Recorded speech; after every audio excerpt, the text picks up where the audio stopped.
Жанар Акаев депутаттык мандат алышы мүмкүн. Сотто Альянс партиясы жеңишке жетти. Бүгүн Бишкек шаарынын административдик соту борбордук шайлоо комиссиясынын үстүнөн арызданган Альянс партиясынын өтүнүчүн канааттандырды.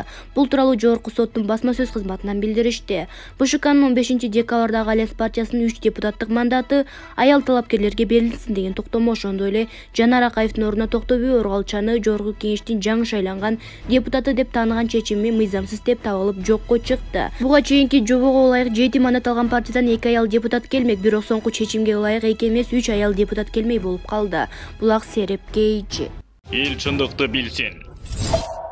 Өмүрбек Текебаев июнь окуясынын кайра ачылышы саясий кысым. Атамекен партиясынын лидери Өмүрбек Текебаев жергиликтүү маалымат каражаттарына 2010 жылдагы июнь окуясы боюнча кылмыш ишин кайра жанданышы боюнча комментарий берди. Саясатчы укук коргоо органдарынын кызматкерлеринин аракетин айрым адамдарга саясий кысым деп атады. Анын айтымында ал бир нече күн мурун башкы прокуратурага суракка чакырылган. Өткөн аптада мен башкы прокуратурада сурак берген, баары жакшы өттү. Бул нерсени Атамбаевдин тушунда дагы, Жапаровдун тушунда дагы кимдир бирөөлөр саясий кысым катары баалап келген деген Текебаев. Ошондой эле Текебаев башкы көзөмөл органынын кызматкерлери сүйлөшүүдө өздөрүнүн туура маданияттуу алып жүргөнүн баса белгиледи. Булак аргумент Кейчи. Эл чындыкты билсин.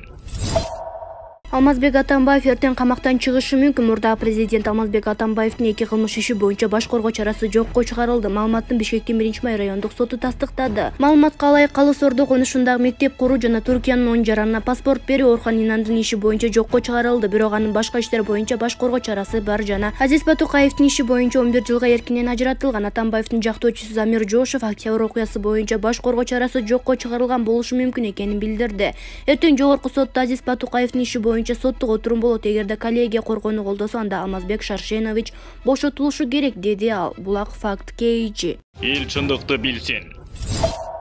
Чын элеби же болбосо кадимки ушакпы билбейм, бирок соц тармактарда Атамбаевди эркиндикке чыгарат имиш деген сөздөр жайнап кетти. Атамбаевди эркиндикке чыгарып жибергенден кийин мен кыйкырып башыбызды дубалга ургандан пайда жок. Ошон үчүн ар бир сөзүн сыйлаган жаран унчукпай олтурганы адамгерчиликтен эмес, себеби Атамбаевдин кылмыштарын баарыбыз жатка билебиз. Анын кылмыштары 2 колдун 10 бармагы менен санап кое тургандай санда эмес да. Атамбаевдин кылмыштарынын башын айланат. Эмнеси болсо да Атамбаевди чыгарып жибере электе бийликтин кулагына айта турган сөздөрүбүздү айтып алышыбыз керек. Атамбаевдин эркиндикке чыгышы бул бийликтин өз элинин бетине түкүргөнү болуп эсептелет. Мейли биз жөнүндө ойлобой эле коюшсун, биз менен 30 жылдан бери эч ким эсептешкен эмес. Бирок Атамбаевдин чыгышы президенттиктүү аброюн жер менен жексен болгону деп кое бергиле. Садыр Жапаров именно Атамбаевдин кесепетинен кандай гана азаптарды башынан өткөрбөдү. Президенттин эрки күчтүү экен, анча-мынча териси жука адамдар андайды эч көтөрө алмак эмес. Ошондон кийин да Атамбаевди чыгарса Садыр Жапаров өзүн сыйлабаган адам болот. Ал эми өзүн сыйлабаган адам башкаларды сыйлай албайт, тем более 6 миллион элди. Ал эми 6 миллиондон ашык эл Садыр Жапаровдун оозун тиктеп көзүн карап олтурабыз. Атамбаевди тандайт бекен же болбосо калың элимби деп. Атамбаевди түрмөнүн ичинде деле бардык шарттарын түзүп, ден соолугуна кам көрүп караса болот. Аны эркиндикке чыгарганга эч кимдин акысы жок. Акаев менен Атамбаев Путинди ортого кошуп кыргыз элинин башын тепсе басканды токтотсун, а сиз деле тепсеп тейлеп бүтүшкөн деп Шаамурза Бөрөкулов өзүнүн Facebook баракчасына жазды. Эл чындыкты билсин. Бакытбек Калмаматов 8 сааттан бери УКМКда сурак берүүдө. Бул тууралуу Супер КЖге саясатчынын жактоочусу Айым Камчыбекова билдирди. Анын айтымында Калмаматов түнкү саат 2ден бери сурак берүүдө. Арадан 8,5 саат өткөнүнө карабастан деле сурактан чыга элек. Түндө кече ажылыкка бара жаткан жеринен аэропорттон алып кетишти. Ал башка саясатчылар Ахматбек Келдибеков, Мыктыбек Арстанбек менен чогуу бара жаткан. Башкаларды өткөрүп Бакытбек Калмаматовду алып калышты. Аны күбө катары чакыруу кагазын берип УКМКнын кызматкерлери алып кетишкен. Түнкү саат 2ден бери сурак берүүдө 8 сааттан суракка алууга мыйзам жол бербейт. Бирок 8 сааттан ашканына карабастан деле сурактан чыга элек, деди жактоочусу. Булак Супер.kg. Эл чындыкты билсин. Депутат кеткенден кийин дагы үйгө түз кирип чыга берели. Жогорку кеңештин депутаты Самат Ибраев 6-чакырылыштын мөөнөтү бүткөндөн кийин ак үйгө түз кирип чыгууга уруксат берүү керектигин айтып чыкты. Белгилей кетсек, бүгүн аталган чакырылыштын депутаттарынын акыркы жыйыны өтүп жатат. Биздин депутаттар жогорку кеңештин имаратына абдан чоң эмгек кылышты. Мындайча айтканда, өзүнүн өмүрүнүн бир бөлүгүн калтырып кетти. Ошондуктан бүгүн жогорку кеңештин жыйынында токтом менен кабыл алып койсок, биздин кесиптештер келген депутаттарга жардам берет, жаш муундардын өсүшүнө да салым кошот деп ойлойм. Ошондуктан жогорку кеңештин имаратына өзүнүн 6-чакырылыштагы күбөлүгү менен кирип чыгууга уруксат берүүнү сунуштайт элем, деди Ибраев.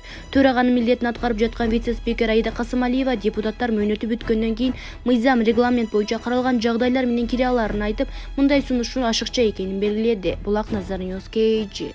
Эл чындыкты билсин. Камчыбек Ташиев кызматтан кетүү президенттик администрациянын жообу. Социалдык тармактарда УКМКнын төрагасы Камчыбек Ташиевдин кызматтан кеткендиги тууралуу маалыматтар айтылууда. Анда президент Садыр Жапаров менен Камчыбек Ташиев парламенттин жаңы төрагасын шайлоодо пикир келишпестиктерге барышкандыгын белгилешкен.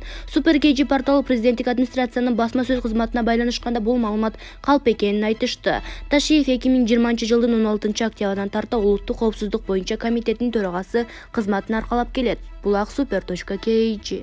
Эл чындыкты билсин. Бүгүн көчөдө хулигандык кылып жүргөн шупана балдар айта турган эки сүйлөм уктум. Эң кызыгы бул сөздөрдү эл тааныган адамдар дабдырап койгондугуна болуп жатпайбы?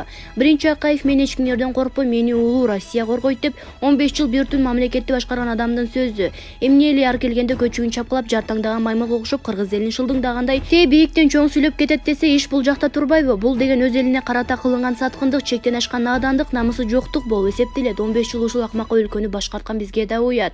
Экинчи Бейшен Алиев менин көзүмдү көгөртө турган адам бар бекен. Мага келсинчи, мен любойун көзүн көгөртөм дептир. Бул деген личность болуп калыптана эле көчө балдардын сөзү эмне? Менимче үйүндө маскаропоздук кылып кыжырга тие берсе, катыны эле чөмүч менен бет талаштыра бир койгон болуш керек. Кайдагы балатыга шылтайт тобо кылдым. Буларды эмне десе болот деп Шаамурза Бөрөкулов өзүнүн Facebook баракчасына жазды. Эл чындыкты билсин. Айгүл Жапарова Панфилов мектеп-интернатынын балдарынын жаңы жыл менен куттуктап келди. Биринчи айым Айгүл Жапарова Үмүт булагы коомдук фонду менен Тилебалиев атындагы Панфилов мектеп-интернатынын балдарына жана мугалимдеринин жаңы жылга карата куттукташты. Бул тууралуу фонддун социалдык тармактагы баракчасына жарыяланган. Келе жаткан жаңы жылга карата Үмүт булагы коомдук фонду жана анын директору Айгүл Жапарова Тилебалиев атындагы Панфилов мектеп-интернатынын балдарын жана мугалимдерин куттукташты. Фонд жаңы жылдык белектерди, кеңсе буюмдарды, жылуу жууркандарды, китептерди жана башка керектүү буюмдарды интернатка тапшырды. Келе жаткан жылда балдарга чын ден соолук жана окуудагы ийгиликтерди каалайбыз деп жазылган маалыматта. Булак super.kg. Эл чындыкты билсин. Садыр Жапаров электроэнергияны сатуу үчүн 3 маселени чечишибиз керек. Кыргызстан өзүнүн энергетика тармагын өнүктүрүү, энергияны экспорттоого тоскоолдук жараткан бир канча көйгөй бар. Бул тууралуу президент Садыр Жапаровдун энергетиктер күнү менен куттуктоосунда айтылат. Алгач өлкө башчы энергетика тармагынын мааниси жана андагы адистердин эмгегин бааларын айтты. Андан соң көйгөйлүү маселелерге токтолду. Кыргызстан өзүнүн эң маанилүү тармагын өнүктүрүүгө жана энергияны экспорттоочу мамлекет болушуна тоскоолдук жаратып жаткан бир канча көйгөй бар. Алардын негизгиси электр кубатынын жетиштүү топтомдо болбогондугу. Өзүбүздө чакан жана ири ГЭСтерди куруу жана энергиянын башка кайра жаралуучу булактарын пайдалануу мүмкүнчүлүктөрүбүз болуп туруп, бөлөк өлкөлөрдүн энергетика тармагын өнүктүрүүгө салым кошууга аргасыз болуп келебиз деген Жапаров. Ошондой эле ал тармактын потенциалын арттыруу үчүн бир катар тапшырмаларды аткаруу зарыл экенин айтты. Алар иштеп жаткан ГЭСтерди кубаттуулугун 20%га көтөрүү менен бирге толук кандуу реконструкциялоо жана жаңылоо, Борбордук жана Түштүк Азиядагы 4 мамлекетти бириктирип турган электр энергиясын берүүчү жогорку чың алуудагы жаңы тутумду киргизүү. Нарын дарыясында кубаттуулугу 100 мегаватт болгон Куланак ГЭСин иштетүү мамлекеттик менчик өнөктөштүгүнүн алкагында Талас облусундагы Киров суу сактагычында өндүрүмү 25 мегаватт болгон Баласаруу ГЭСин, ал эми Орто Токой суу сактагычында кубаттуулугу 21 мегаватт түзгөн Чакан ГЭСти жана Кемин районунун Чүй айланма каналында Чакан ГЭСти ишке киргизүү. Булак Назар News KG. Эл чындыкты билсин.